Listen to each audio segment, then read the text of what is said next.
On Tuesday, the Mariners won and lost against Davis Martin's cutter as Bryan Wu pitched another sterling 7 innings. And this Mariners lineup might finally work the way it was intended to, as constructed at the deadline by Dipoto. Welcome to the Dom Skeen channel, your one-stop shop for the Mariners storylines on Seattle's minds. And the Seattle Mariners beat the Chicago White Sox 8-3 in this one, as I called it in the pregame. I said Bryan Wu would have 7 strikeouts. He ended up having 9. I said Cal would homer, and he was one of the few Mariners who had a quiet night at the plate. He ends up striking out a couple times and going 0-for-5. And his batting average actually down to 249 on the season. But we're not worried about that. We're not worried about, here's things we're not talking about or worried about. Randy's 248 batting average, Cal's 249 batting average, Julio's batting average, which is going way up and is actually above both of those guys now, interestingly enough, as his OPS is climbing as well.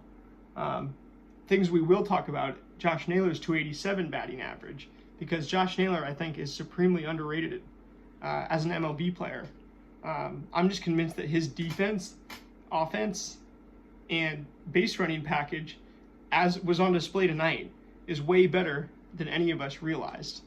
And I mean, he's a guy who has great stats, but he's just never talked about as a top 10 first baseman.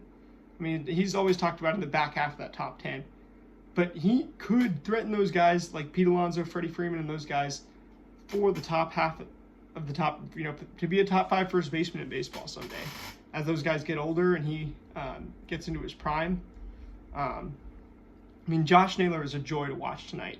He made another one of the best plays I've ever seen defensively by a first baseman in a Mariners uniform tonight.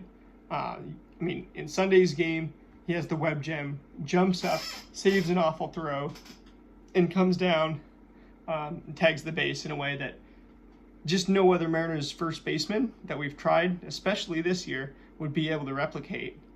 And the funny thing is, off the bus, Josh Naylor does not look impressive.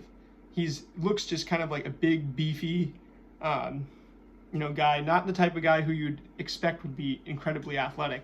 But the plays that he makes and the actual things he does athletically show that he is very unique, and he is a complete anomaly in terms of body type and what he looks like, and then how agile he actually is.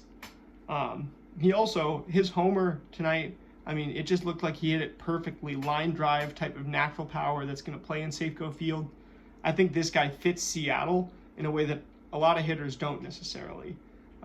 Josh Naylor, I think, has won me over, and I think he's even earned the right to hit as high in the lineup as Dan Wilson sees fit.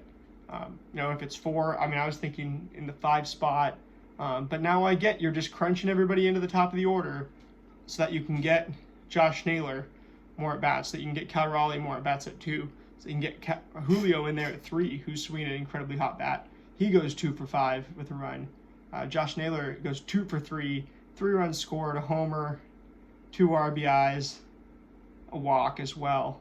And then Gino Suarez hits his first Mariner home run as well off the cutter.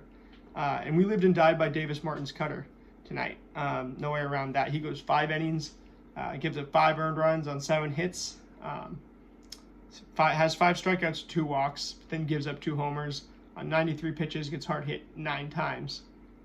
Whereas Bryan Wu's line, 7 innings, 2 hits, 1 earned run, 9 strikeouts, no walks. 1 homer has been an issue for Wu, but tonight was dominant in pretty much every other aspect. Did get hit hard 8 times too on 83 pitches, but that's right about what we'll accept. And then Davis Martin, I mean, he gets hit pretty hard, 96.2 average mile an hour average exit velocity, but 17 swinging strikes on 93 pitches is impressive from Davis Martin. And what's especially impressive, I mean, 5 on 33 fastballs, okay, they're not too bad, but then 1 on 23 changeups is nothing. Just really not too many on 1 on 9 curves and 1 on 7 sinkers. But 9 on 21 cutters, clearly that was getting all the whiffs on the Mariners. It also had 100 mile an hour flat average exit velocity, so we were crushing the cutter, and that's when Gino's homer came on as well. But you look at 9 swinging strikes on 21 cutters. Something about that cutter was really fooling the Mariners tonight. So you just got to look at that. And the cutter thing with the Mariners is kind of an ongoing thing. Logan Evans has been really good using that cutter sinker kind of combo that is super prevalent in the MLB right now. But the Mariners haven't been able to crush it at certain points. Like hit, it'll go for hard hits, but they've also swung and missed a lot against these cutters. Like Garrett Crochet was able to come in here, use a cutter against us, and really give us all sorts of fits.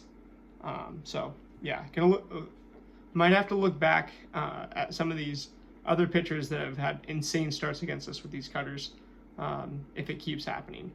But Woo, everything is pretty much just as you'd expect. He didn't look quite as gaudy as he sometimes does on the underlying numbers, but the line on the surface was better than it usually even is tonight for Woo.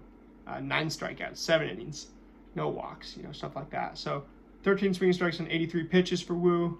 You got 10 swinging strikes on 54 four-seam fastballs. That horizontally moving four-seam fastball is still confusing everybody. He also gets, he throws 17 sinkers here, only gets 1 swinging strike, and gives up quite a bit of hard contact there.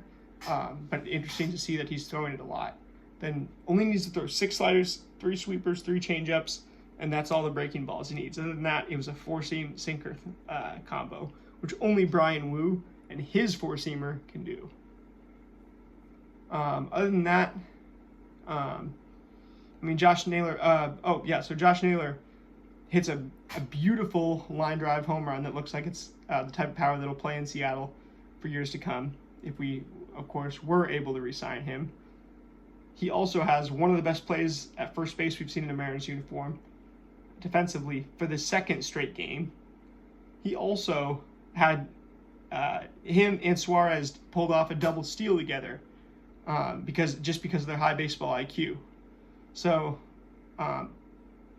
Josh Naylor impacted all 3 facets of the game tonight. I got no choice but to give him the MVP award. Even though Gino had his first home run back as a Mariner and stuff. Polo went 2 for 4. Canzone went 2 for 3 with a home run as well, and a walk, didn't strike out. Canzone could lead the Mariners in batting average, and nobody, was saying Dom Canzone was possibly the answer to that question.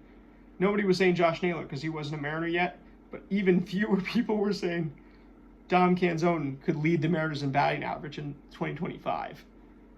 So if that happens, that would be absolutely insane. The question I want to ask you guys tonight is, and I've been thinking about a few. I had a few other things that I wanted to talk about. What I wanted to ask you, or here's my bold prediction to end the video with. Not a comment question. Tell me what you think of this, though. I think the Mariners could be one of the first teams, and I'd have to look back and see if anybody's done this before, to have back-to-back Platinum Glove winners that were different players. So I think, Cal won the Platinum Glove last year. Julio Rodriguez has the best defensive stats in baseball right now. He's played a perfect center field with no errors and has a ton of outs above average. So Julio Rodriguez is on pace to win the Platinum Glove in center field this year. Please tell me, guys, has anybody from one team won 2 Platinum Gloves in a row ever? Especially with different players. Let me know about that in the comments below. Tell me what you think of this theory. Do you think Julio deserves that Platinum Glove award from what you think that award should recognize and should reward? Let me know down in the comments below. That being said, I will see you guys after the game tomorrow. Go Avs.